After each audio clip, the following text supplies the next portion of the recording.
Halo, Assalamualaikum warahmatullahi wabarakatuh. Mohon izin dosen pengampu, mohon izin rekan-rekan, mohon izin perkenalan. Calon Taruna Muda, nama Davi Febrianto, NRP 25020922, Prodi D4 Manajemen Pelabuhan dan Logistik Maritim. Saya berasal dari kelas Alfa dan asal saya dari Kota Tanjung Pinang, Provinsi Kepulauan Riau. Oke. Pada kesempatan kali ini, saya akan memaparkan materi sesuai dengan tugas praktikum komputer yang sudah diberikan. Kita masuk ke yang pertama. Yang pertama adalah input atau masukan. Input device adalah perangkat keras komputer yang berfungsi untuk memasukkan data, perintah maupun instruksi ke dalam sistem komputer agar dapat diproses lebih lanjut. Tanpa input, komputer tidak bisa bekerja karena tidak ada data yang dimasukkan untuk diolah. Dan yang selanjutnya, itu adalah fungsi utama input. Yang pertama, mengubah data mentah, teks, angka, gambar, suara menjadi sinyal digital. Yang kedua, memberikan instruksi ke komputer agar sistem tahu apa yang harus dilakukan. Dan yang selanjutnya, menjadi pintu pertama interaksi manusia dengan komputer. Contoh perangkat input seperti apa? Yang pertama, keyboard. Keyboard itu berfungsi untuk mengetik huruf, angka, simbol, maupun shortcut perintah. Dan yang selanjutnya, itu mouse. Mouse itu berfungsi untuk memilih menu, menggerakkan pointer, klik, drag, and drop. Dan yang selanjutnya, ada scanner. Scanner berfungsi untuk menyalin dokumen, gambar, fisik ke dalam bentuk digital.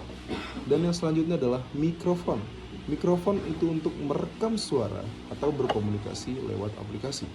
Dan yang terakhir ada kamera atau webcam yang berfungsi untuk memasukkan gambar atau video ke komputer. Dan contoh nyata penggunaannya, yang pertama, saat kamu mengetik surat di Microsoft Word, keyboard digunakan untuk memasukkan huruf-huruf. Dan yang selanjutnya saat bermain game, mouse dan joystick dipakai untuk memberikan perintah. Dan yang terakhir adalah saat melakukan meeting online, kamera dan mikrofon dipakai untuk memasukkan gambar dan suara ke sistem. Oke, kita masuk yang kedua, proses atau pengolahan. Proses adalah tahap di mana data dari input diolah menjadi informasi yang berguna. Proses ini dilakukan oleh CPU atau Central Processing Unit yang sering disebut sebagai otak komputer. Dan fungsi utama prosesor adalah yang pertama, mengolah data mentah menjadi informasi. Yang kedua, menjalankan instruksi logika dan perhitungan matematika. Yang keempat, yang ketiga, mengatur jalannya data dari input ke output. Dan yang terakhir, itu menyimpan data sementara di RAM sebelum akhirnya dikirim ke output. Oke, bagian penting dari Central Processing Unit ataupun CPU dalam proses. Yang pertama ada ALU atau Arithmetica Logic Unit. Itu berfungsi untuk menghitung angka dan operasi logika.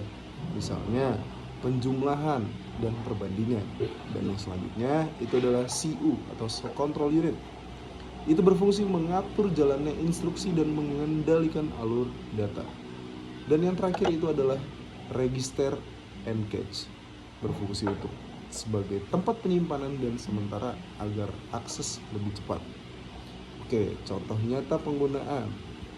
Saat kamu mengetik huruf A di keyboard, CPU akan memproses input itu agar bisa ditampilkan di layar. Dan yang selanjutnya, saat kita membuka aplikasi seperti Photoshop, CPU itu mengolah perintah kita untuk mengedit gambar.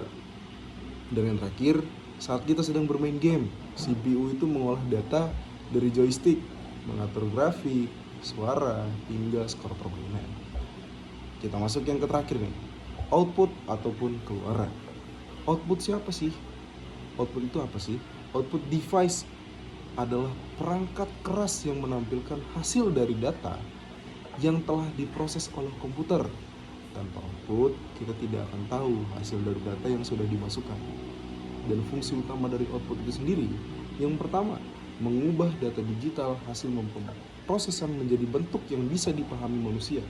Contoh seperti teks, gambar, suara, cetakan, dan lain sebagainya. Dan yang selanjutnya, menjadi umpan balik ataupun feedback agar pengguna tahu apa sih instruksi yang diberikan itu sudah berhasil atau belum. Kita masuk ke contoh perangkat output. Yang pertama, ada monitor yang berfungsi untuk menampilkan teks, gambar, grafik maupun video. Dan yang selanjutnya itu adalah printer, menghasilkan dokumen atau gambar dalam bentuk kertas. Dan yang selanjutnya itu speaker. Speaker itu berfungsi untuk mengeluarkan suara, musik, ataupun notifikasi. Oke, yang terakhir itu ada proyektor. Proyektor itu menampilkan hasil visual ke layar besar. Jadi dia menampilkan hasil visual dari monitor ke layar besar. Dan yang selanjutnya, contoh nyata penggunaan. Ya. Setelah kita mengetik huruf A di keyboard, hasilnya itu muncul di monitor. Yang selanjutnya, setelah membuat desain di komputer, kita juga bisa mencetaknya dengan printer. Yang terakhir, contoh yang terakhir itu saat mendengarkan musik dari komputer, suara itu keluar lewat speaker ataupun headset. Oke, sedikit penjelasan tentang alur sederhana. Yang pertama, input. Kita ngetik kata halo lewat keyboard. Yang kedua, proses CPU atau Central Processing Unit itu akan memproses data huruf H, A, L, dan O. Dan yang terakhir, proses output. Kata halo itu muncul di monitor. Jadi kesimpulannya adalah input adalah perangkat keras untuk memasukkan data atau perintah ke komputer. Yang kedua, proses adalah tahap pengolahan data yang dilakukan oleh Central Processing Unit sebagai otak komputer. Dan kesimpulan yang terakhir, output adalah perangkat keras yang menampilkan hasil dari data yang sudah diproses.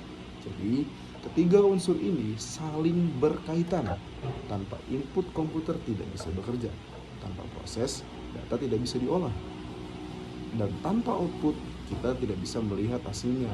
Dengan kata lain, komputer bekerja seperti sistem alur data.